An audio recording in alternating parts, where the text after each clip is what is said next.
Bismillah, elhamdülillah ve salatu ve selamu ala Resulillah amma ba'd. Assalamu alaikum ve rahmetullahi ve berekatuh.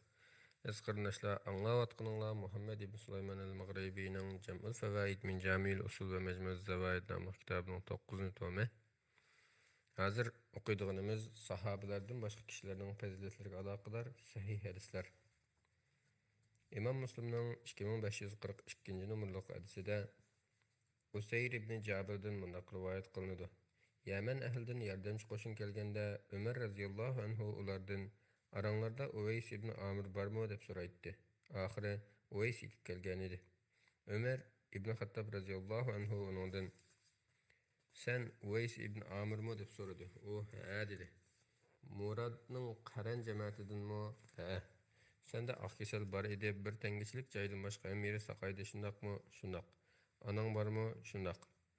Men Payg'ambar sallallohu alayhi vasallamning sizlarga Yaman ahlining yordamchi qo'shini bilan Murad qabilasining qaran jamoatidan Uvays ibn Amir keladi.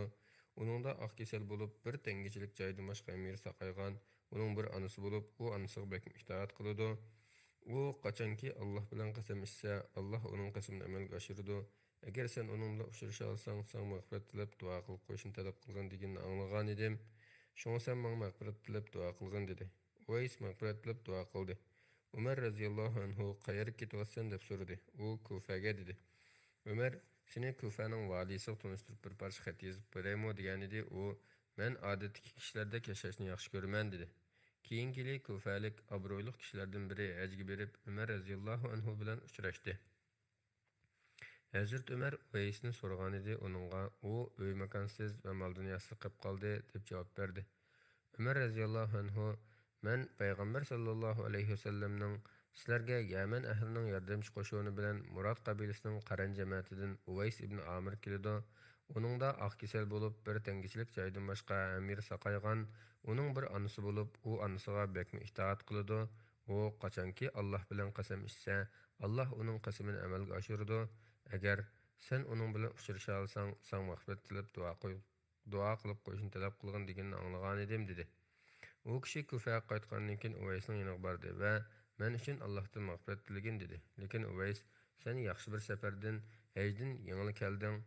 Sen men uchun mag'firat tilagin dedi. U odam yana sen men uchun mag'firat tilagin dedi. Uwaysmi sen yaxshi bir safardan, ya'ni hajdan yengil kelding.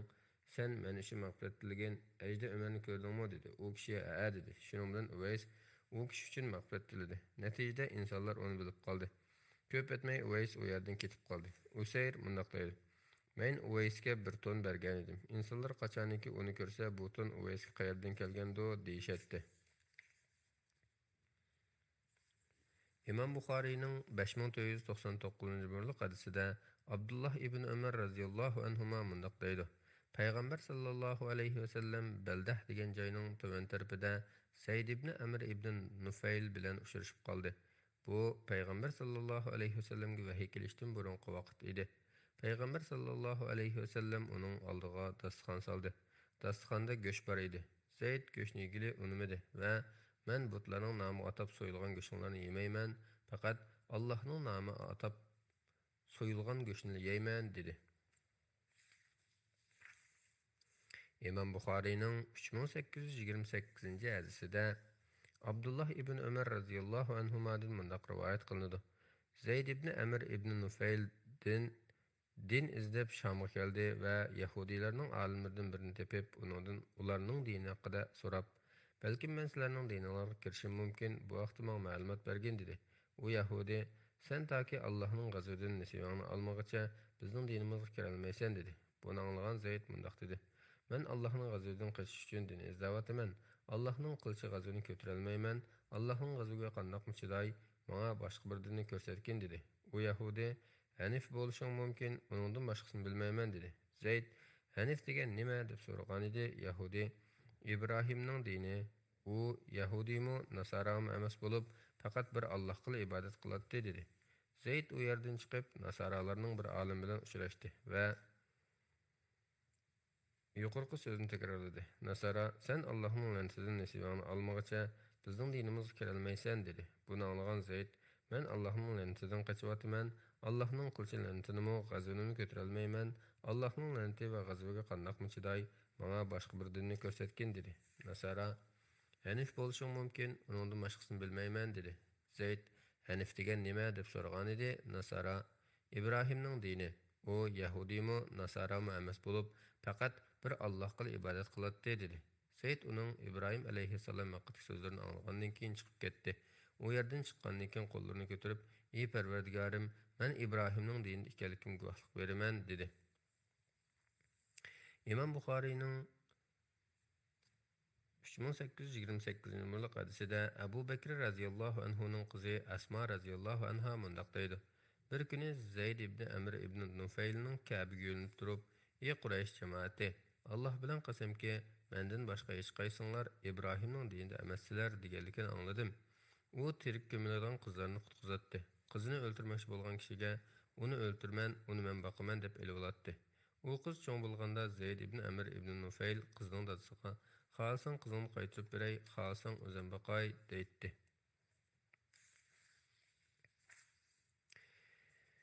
İmam Muslimning 24-numaralı hadisida Said ibn Musayyib dadasining mundaq deganligini rivoyat qiladi. Abu Talib o'lish oldida payg'ambar sallallohu alayhi vasallam uni yo'qlab yoniga keldi.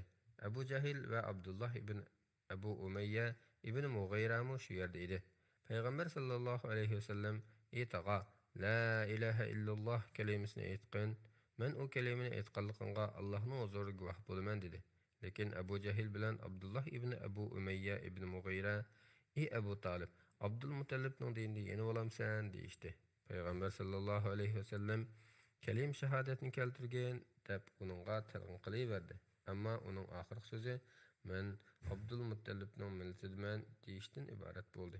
Ya'ni u shahodat kalimasini aytishdan bosh tortdi. Payg'ambar sallallohu alayhi vasallam: "Allohning nomi bilan qasamki, Alloh meni to'smag'icha uningdan sening gunohingni kechirilishini tilayman" dedi. Shuning bilan Alloh taolo payg'ambarga va mu'minlarga mushriklarning ahli do'zax ekanligi ma'lum bo'lgandan keyin mushriklar ularning tuqqani bo'lgan taqdirdami ularga mag'firat talab qilish durust emas degan oyat bilan shubhisizki sen xohlagan odamingni hidoyat qilolmaysan, lekin Alloh o'zi xohlagan odamni hidoyat qiladi. Alloh hidoyat topquchlarni obdan biladi degan oyatlar nozil bo'ldi. İmam Müslimning 21-hadisida Abu Said Xudri radhiyallohu anhu mundaq deydi. Payg'ambar sallallohu alayhi vasallamning huzurida tog'asi Abu Talib tilga ilingan edi. Payg'ambar sallallohu alayhi vasallam qiyomat kuni uningga shafaatimning foydasi tegib, do'zaxda o'shqi kelgidek o'tda turg'izib qo'ydi. Shu o't bilanmi uning mengisi qaynaydi. İmam Müslimning 212-numaralı hadisida Ibn Abbas radhiyallohu anhudan rivoyat qilindiki, payg'ambar sallallohu alayhi vasallam mundaq degan: "Do'zax ahlidan eng yenik azob chekadigan kishi Abu Talibdir. U o'tdan 2 pay oyoq kiydi. Shu o'tdan uning mengisi qaynaydi."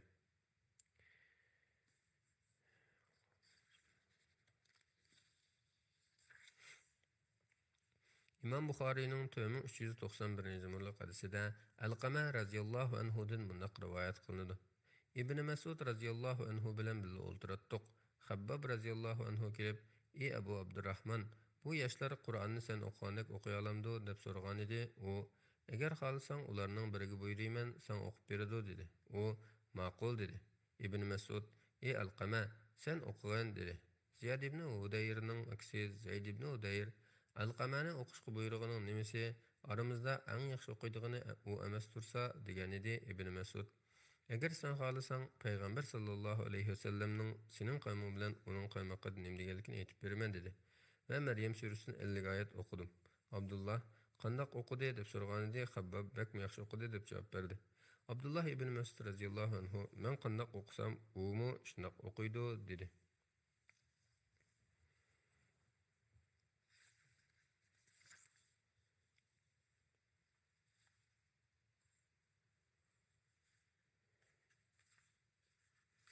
Ba'zi joylarni maqtab, ba'zi joylarni so'kib kelgan hadislar.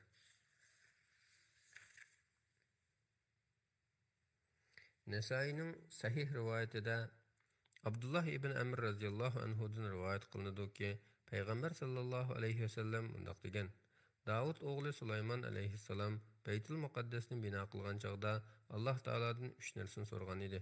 Birinchisi, Alloh taoloning hukmiga uyg'un hukm chiqarish qobiliyatini ato qilishni so'ragan edi. Bu tilakka ijobat qilindi. Ikkinchisi, o'zidan keyin hech kimga berilmaydigan bir podshohlikni so'ragan edi. Bu tilakka ijobat qilindi. Uchinchisi, Baytul Muqaddasni bitirgandan keyin Alloh taolodan: "Ey Parvardigorim, bu yerga faqat namozni maqsad qilib keladigan kishilarni gunohlardan xuddi onasidan tug'ilgan kundagidek pok qilayotgan" deb tiladi. Uning bu tilaki qabul qilindi. İmam Müslim'nin 146 numaralı hadisida İbn Ömer radhiyallohu anhudan rivoyat qilinadiki, Payg'ambar sallallohu alayhi vasallam mundaq degan: "Islom g'arib boshlangan, yana g'arib holatiga qaytadi. Yilon o'zining tushiga qaytgandek din ikki masjid orasiga, ya'ni Makka bilan Madinaga qaytadi." İmam Müslim'nin 35 numaralı hadisida Jabir ibn Abdullah radhiyallohu anhuma rivoyat qiladi Payg'ambar sallallohu alayhi vasallam mundaq degan: "Sharq ahli tosh yurak, qo'pol keladi. Hijoz ahli iymonliq keladi."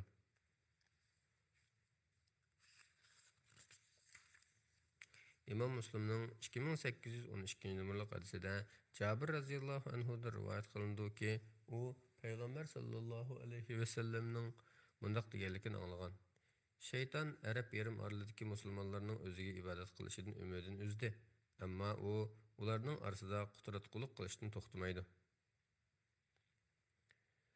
İmam Malikning 1651 numaralı hadisida Ibn Shahabdan rivoyat qilinadi Payg'ambar sallallohu alayhi vasallam mundaq degan: "Arab yarim oralida ikkidan tang mavjud bo'lib turolmaydi." Malik mundaq deydi. Ibn Shahabning aytishicha, Umar radhiyallohu anhu bu hadisni nihoyat qattiq tekshirib, Payg'ambar sallallohu alayhi vasallamning haqiqatan shundoq deganligiga ishonch hosil qilgandan keyin Xaybar yahudilarini Hijoz zimmidan haydab chiqarib o'tgan.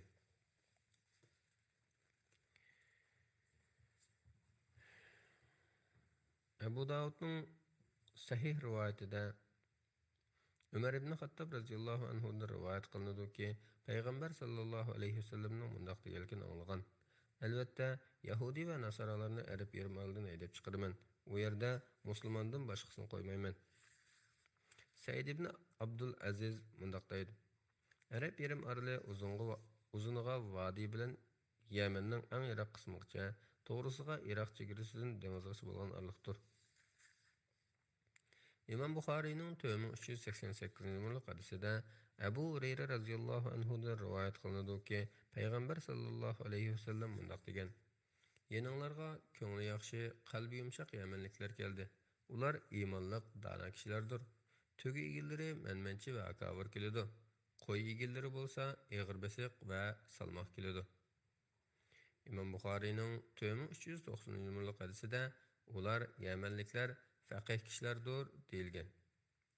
İmam Buxariyning 3302 numaralı hadisida Uqba ibn Amr radhiyallohu anhu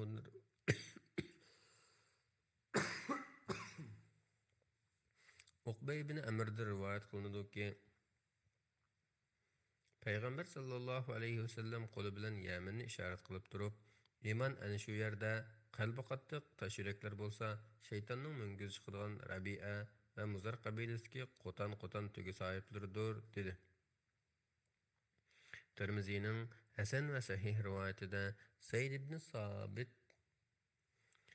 ibn Sabit radhiyallohu anhudan rivoyat qilinadi Payg'ambar sallallohu alayhi vasallam Yaman tarafga qarab: "Ey Parvardigorim, ularning qalblarini bizga moyil qilgin, sa va mut ig'irlik o'lchimlarimizga barakat bergin" dedi.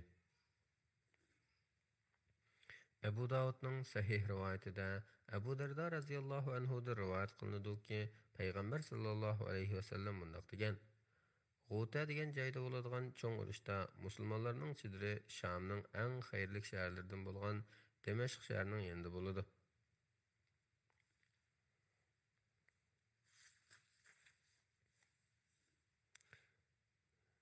Tirmiziyning sahih rivoyatida Zayd ibn Sabit radhiyallohu anhu mundaq deydi: "Biz Payg'ambar sallallohu alayhi vasallamning yanida teri parchasiga yozilgan Qur'on oyatlarini ratlayotdik. Payg'ambar sallallohu alayhi vasallam Sham uchun nima degan zo'r baxet dedi. Biz: "Ey Rasululloh, nima uchun?" deb so'ragan edik. Payg'ambar sallallohu alayhi vasallam: "Chunki farishtalar qanotlarini u yerga yepib turyotidi" dedi. Abu Davudning sahih rivoyatida Abdullah ibn Avala radhiyallohu anhudan mundaq rivoyat qilinadi. Payg'ambar sallallohu alayhi vasallam: "Sizlar uch cho'ng qo'shinga bo'linsizlar. Bir qo'shin Shamda, bir qo'shin Yamanda, bir qo'shin Iroqda bo'ladi" dedi. Men: "Ey Rasululloh, men shu zamongacha yashab qolsam, qaysi qo'shinga qo'shilaman? Birini tanlab bergin" degan edim. Payg'ambar sallallohu alayhi vasallam: Shamdagi qo'shin bilan birga bo'lg'in, chunki u Alloh tanlagan yer bo'lib, Alloh u yerga bandalarining eng yaxshilarini tanlaydi. Agar u yerga borolmasanglar, Yamandan ayrilmanglar va ko'llaringlardan suv ichinglar. Alloh Sham va ahlini fitnadan qo'dash uchun menga va'da berdi, dedi.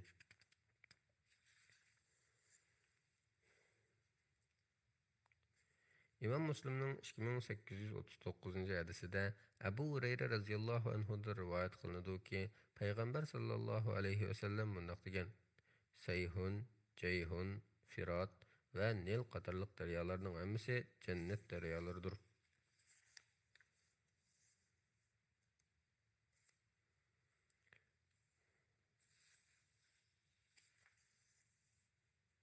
Abu Davudning sahih rivoyatida Anas ibn Malik radhiyallohu anhudan rivoyat qilinadi ki, Payg'ambar sallallohu alayhi vasallam uningga mundaq degan: Ey Anas, insonlar ko'p shaharlar qurdi. Uning ichida ismi Basra yoki Busayra deb atalgan biri bo'ladi. Agar sen u yerdan o'tib qolsang yoki u shaharga kirsang, uning sho'rliqidan, o'tliqidan, bozoridan va amirlarining darvozasidan yiroq turg'in. U shaharning ichida emas, atrofida istiqomat qilgin. Chunki u yerda yer yutish, tosh yig'ish va yer tevrish hodisalari yuz beradi. U yerda bir qavm kechqurun inson holatida yotadi, ammo tong otganda maymun va to'ng'iz shaklida qopadi. İmam Buxariyning 4419 numaralı hadisida Ibn Ömer radhiyallohu anhudan mundaq rivoyat qilinadi. Payg'ambar sallallohu alayhi vasallam hijrdan o'tib ketib, o'zlariga zulm qilganlarning yurtlariga kirmanglar. Ularning boshiga kelgan musibatlar sizlarning boshinglarga kelmasin. U yerning yig'ilgan holda o'tinglar dedi. Ondan beshini egib, vodiydan o'tib bo'lguncha nihoyat tizmandi. İmam Müslim'nin 2981 hadisida Nafi radhiyallohu anhudan rivoyat qilinadi ki, Abdullah ibn Ömer radhiyallohu anhuma mundaq deydi: İnsanlar Payg'ambar sallallohu alayhi vasallam bilan birlikda Samud qavmi yashagan zamin ijrida qo'ndi. U yerdagi quduqlardan suv tortib, xamir yo'g'irgan edi. Payg'ambar sallallohu alayhi vasallam ularni u quduqlardan olgan suvlarni to'kib, xamirni to'gib beritishga va tishdga, ya'ni Salih alayhissalomning tugisi suv ichgan quduqdan suv olib ichishga buyurdi. Shundan alhamdulillah güzel sifatlar va fazilatlar bölümü oxirlashdi. Alloh xolisa keyin qatimda qissalar bölümünü o'qiymiz. Alloh hammalarga güzel fazilatlarni ato qilsin. Assalomu alaykum va rahmatullohi va barakatuh.